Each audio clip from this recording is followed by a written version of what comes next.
Beaucoup de gens négligent malheureusement le second pilier qui est la prière. Pour beaucoup de musulmans, c'est juste « je ne mange pas de porc et je jeûne le mois de Ramadan ». Beaucoup font juste cela parce que c'est une habitude et puis voilà. Ce n'est pas tellement pour la religion mais par tradition. Alors que la prière, mes frères et sœurs, est ce qui vous maintient debout. Elle renferme tant de bonheur.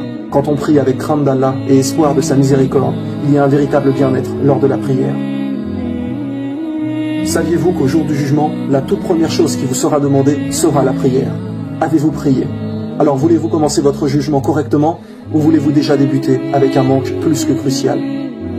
Mes frères et sœurs, la prière est le seul pilier de l'islam qui vous rattache à Allah tous les jours. En y réfléchissant, l'attestation de foi, il faut la dire une fois dans sa vie et puis c'est fait, même s'il est tout à fait possible de le redire et c'est d'ailleurs bien évidemment conseillé. Mais une fois qu'on l'a dit, ça y est, le premier pilier est rempli. Aux yeux d'Allah, nous sommes musulmans. Le ramadan ne dure qu'un mois dans l'année, l'aumône ne se fait pas non plus tous les jours, et le pèlerinage doit se faire minimum une fois dans sa vie. Mais quel est le seul pilier qui vous rattache vraiment à Allah tous les jours? La prière. 5 fois par jour, cela vous met en contact avec Allah. Beaucoup de gens demandent « Comment puis-je ne plus commettre de péché ?» Eh bien voilà la réponse, la prière. La prière est l'acte qui vous permet de ne plus commettre de péché. Car quand on la fait 5 fois par jour assidûment, à l'heure, avec sincérité, on pense sans cesse à Allah. Et si on est vraiment sincère avec nous-mêmes, à force de prier, nous allons culpabiliser et arrêter les péchés. C'est votre vie qui doit tourner autour de la prière et non l'inverse. C'est votre vie qui doit tourner autour de la prière et non l'inverse. C'est votre vie qui doit tourner autour de la prière et non l'inverse. On doit adapter sa vie aux prières et non adapter ses prières à sa vie. Allah a dit dans le Coran, chapitre 29, verset 45, « En vérité, la prière préserve de la turpitude et du blâmable. Le rappel d'Allah est certes ce qu'il y a de plus grand. Le rappel d'Allah est certes ce qu'il y a de plus grand. Le rappel d'Allah est certes ce qu'il y a de plus grand. » Parmi les actes les plus aimés d'Allah, le prophète sallallahu alayhi wa sallam a dit que tu fasses la prière en son temps. Parce qu'en fait, cela signifie que c'est Allah qui compte le plus à vos yeux. Peu importe ce que tu es en train de faire à ce moment, tu le délaisses pour la prière. Donc, quoi qu'était ton occupation, Allah passe devant celle-ci. Allah passe devant celle-ci. Passe devant celle-ci. Beaucoup de gens, malheureusement, font leur prière sans véritable concentration. Ils voient ça comme une contrainte et essayent de la faire la plus vite possible pour s'en débarrasser. Et c'est justement pour ça qu'ils ne trouvent pas de vraie spiritualité et de plaisir. À regarder certaines personnes faire la prière, on dirait qu'ils font presque du sport, tellement ils vont vite. Et puis vous avez tendance à aller tellement vite que bien souvent vous avez encore la tête à ce que vous faisiez avant. Par exemple, vous étiez en train de jouer à un jeu précédemment, ou bien vous étiez en train de travailler, et là vous arrêtez et vous allez prier immédiatement. Et finalement, bien souvent, vous avez encore la tête au travail. Vous récitez les paroles de la prière, mais votre tête pense encore à ce qu'elle faisait avant. Souvent, lors de la prière, on est là et on se dit « Mince, j'ai oublié de faire ça », ou « Je devais appeler cette personne », etc. Et finalement, votre esprit n'est pas du tout concentré sur ce qu'il fait. Voici un conseil, mes frères et sœurs, qui peut peut-être vous aider pour être plus concentré. Attention, cela n'est pas du tout une obligation, ce n'est simplement qu'un conseil. Donc, quand vous arrêtez votre occupation pour aller prier, eh bien, arrêtez-vous 2 minutes plus tôt et essayez de vider un peu votre esprit, de manière à évacuer les pensées qui vont vous perturber lors de votre prière. Quand vous la commencez, la première chose que l'on dit est « Allahu Akbar », qui veut dire « Allah est le plus grand ». Allah est le plus grand. Cela veut dire qu'Allah est plus grand que votre travail, plus grand que vos occupations, plus grand que vos problèmes, que quoi que ce soit que vous ayez en tête.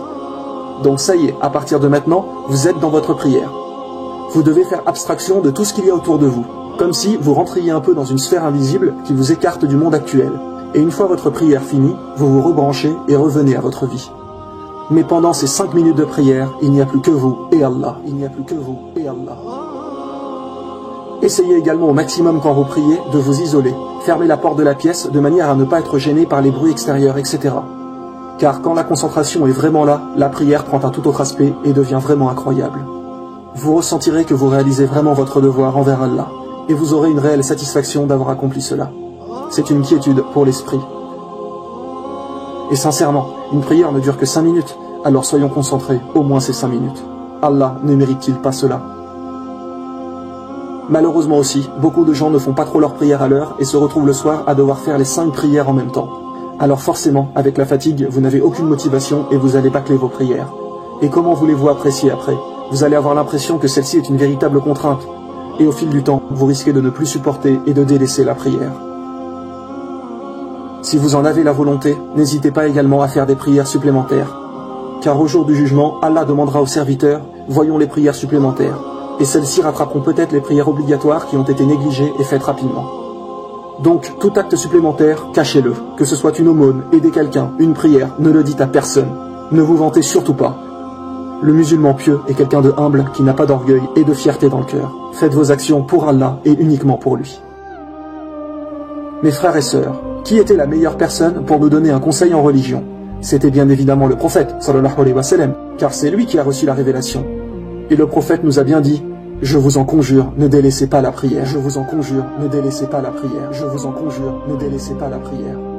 Par là, il faut comprendre qu'il a déclaré: je vous en supplie, je vous en conjure, n'abandonnez pas la prière. Comme si c'était peut-être celle-ci qui nous sauverait de l'enfer.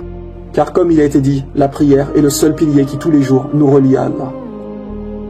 Le prophète, sallallahu alayhi wa sallam, a dit: une fois là-haut, aucun musulman ne voudra revenir sur terre, sauf pour prier plus. Donc la chose pour laquelle on aurait envie de revenir serait de faire une prière supplémentaire. Alors mes frères et sœurs, ne négligez jamais une prière. Sachez aussi qu'à chaque fois que vous vous prosternez lors de votre prière, vous perdez des péchés. Le prophète nous a dit que lorsque le serviteur se prosterne, les péchés tombent de ses épaules. À savoir également qu'à la base, le nombre de prières devait être de 50 par jour. Imaginez-vous, cela semble impossible, parce qu'aujourd'hui, nous avons tellement d'occupations que cela semble prendre trop de temps, alors qu'en réalité, le but de cette vie est la religion. Mais Allah a réduit le nombre de prières obligatoires de 50 à 5. Si je vous dis cela, c'est parce que toute personne qui prie ces 5 prières obligatoires à l'heure aura la récompense de 50 prières. Mais uniquement si les 5 prières sont faites à l'heure. Regardez à quel point Allah donne des récompenses immenses à celui qui cherche à être pieux. Donc vraiment, comme le meilleur des hommes l'a dit, je vous en conjure, ne délaissez pas la prière. Elle était aussi la dernière action recommandée par le messager d'Allah avant sa mort.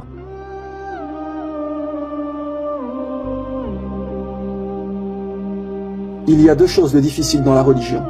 La première, la conversion, donc le fait d'accepter la vérité avec le début de la pratique. Et la deuxième chose difficile est de rester assidu au fil du temps. Et la deuxième est bien souvent la plus dure. Car au début, on apprend et on est motivé, et puis par le temps, cela s'efface. Donc faites toujours attention que votre prière et votre religion ne deviennent pas une routine, une habitude, car vous perdrez votre concentration et votre foi s'affaiblira. Les rappels, mes frères et sœurs, sont justement là pour augmenter votre foi. Allah a dit, le rappel profite aux croyants. Car le temps peut être notre ennemi. Avec le temps, vous vous habituez et perdez votre concentration et votre sincérité. Allah a d'ailleurs dit dans le Coran, chapitre 103, versets 1 à 3, « Par le temps, l'homme est certes en perdition. » Sauf ceux qui croient et accomplissent les bonnes œuvres, s'enjoignent mutuellement la vérité et s'enjoignent mutuellement l'endurance. C'est pour cela qu'il faut des rappels. Donc la prière, comme la religion, doit être entretenue. Sinon, cela devient une routine et vous éloigne d'une bonne pratique.